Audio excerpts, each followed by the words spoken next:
Do Alzheimer's and dementia patients always have high levels of aluminum in their bodies? No, that's not true. A neurologist told Lead Stories this claim was false. A spokesperson for the National Institute of Environmental Health Sciences said there is not enough evidence to suggest that increased aluminum is always associated with dementia and Alzheimer's disease. The claim appeared in an Instagram post on September 18, 2022. The text in a TikTok video in the post reads, quote, "High levels of aluminum. Patients with dementia and Alzheimer always have high levels of aluminum in their body." End quote. This is what the post looked like on Instagram at the time of writing.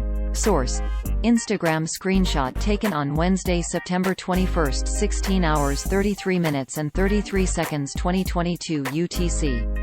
The person in the video also made claims about soy and tofu, but this fact-check will focus only on the claim that patients with dementia and Alzheimer's disease always have high levels of aluminum in their bodies. Lead Stories reached out to Dr. Leslie Fellows, a neurologist specializing in disorders of cognition who is a professor at McGill University. She told us in a September 20, 2022, email that this claim is false.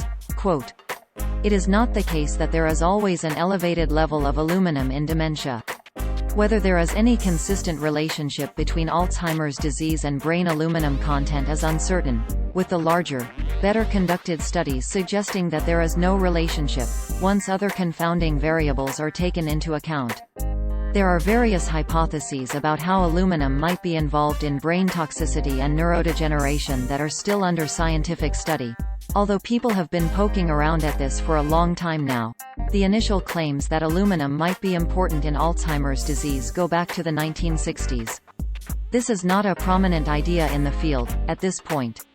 End quote. Fellows also cited a 1996 study titled, "Content of Brain Aluminum is Not Elevated in Alzheimer's Disease." Robin Macker, of the National Institute of Environmental Health Sciences, wrote in a September 20, 2022, email that the claim can't be confirmed. Quote, "There is not enough current evidence to say with any certainty that increased aluminum is always associated with dementia and Alzheimer's disease."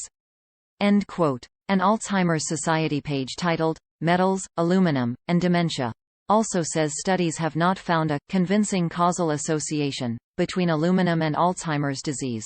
Quote, "Aluminium is seen in the normal, healthy brain. It is not clear how aluminium is getting into the brain from the blood. The levels currently seen in people's brains hasn't been shown to be toxic, but an aging brain may be less able to process the aluminium. Although aluminium has been seen in amyloid plaques, there is no solid evidence that aluminium is increased in the brains of people with Alzheimer's disease. No convincing relationship between amount of exposure or aluminium in the body and the development of Alzheimer's disease has been established. Aluminium in food and drink is in a form that is not easily absorbed into the body. Hence the amount taken up is less than 1% of the amount present in food and drink. Most of the aluminium taken into the body is cleaned out by the kidneys. Studies of people who were treated with contaminated dialysis have shown an increase in the amount of aluminium in the brain. This was believed to be as a result of inadequately monitored dialysis, which then led to encephalopathy-related dementia. Methods of dialysis have since been improved and doctors are better able to predict and prevent this form of dementia. One large recent study did find a potential role for high-dose aluminium in drinking water in progressing Alzheimer's disease for people who already have the disease. However, multiple other small and large-scale studies have failed to find a convincing causal association between aluminium exposure in humans and Alzheimer's disease. End quote. Lead Stories has reached out to the Alzheimer's Association and will update this story if a response is received.